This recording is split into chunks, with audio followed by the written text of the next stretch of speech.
who served and died in France.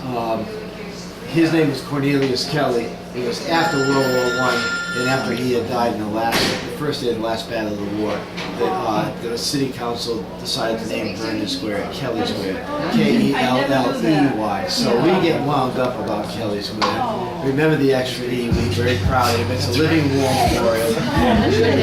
The quick Kelly Square story. Cornelius grew up behind Block 5. What? Oh, yeah. His mom and dad worked at Crompton Loom Works. Oh, yeah. It's where Tush is now, is at Russian Block 5. The Loom Works was going out of business. Crompton merged with Knowles and started manufacturing because Loom was, that was over. If you were Irish, if you're from New England and you joined the Army during the Civil War, or during World War I, you were put in the Yankee Division because of our accent.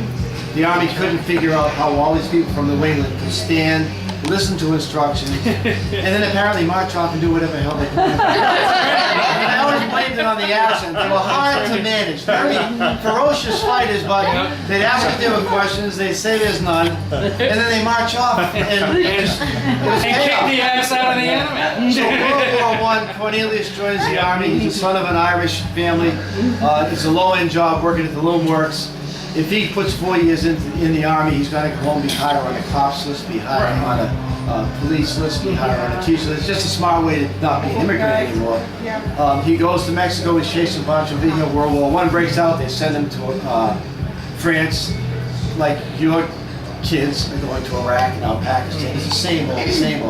It's the middle of World War I. It's the turning point of World War I, and the Yankee Division is in a trench with no communications coming from anybody.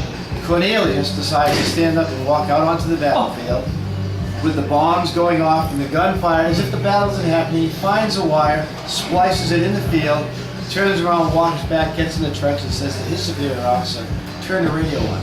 I think I fixed it." They turn the switch on, they're getting instructions. The battle goes on for weeks. We win that battle. History says this is the turning point of World War I. And the French want to decorate Cornelius for bravery in action on foreign soil. The Army says he can't get the decoration because he wasn't instructed to come out of the trench.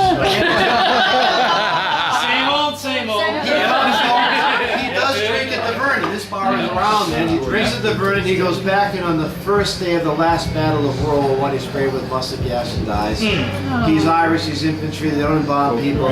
So him and 10,000 other infantrymen are left in France to this day. And that's why the city, it's important to recognize, the city council recognizes this new ethnic group that's making incredible contribution.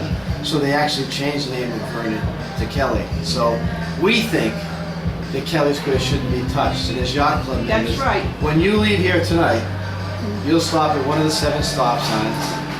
And there has to be a little Yankee Division in you, because you can't wait for the break of the Well, you have to break at least 2 or 3 driving laws to get through the square. You have to hit the throttle, and you have to drive up Green Street. Everyone says, "How'd you do that?" And you say, "I don't know, it's just one of those things."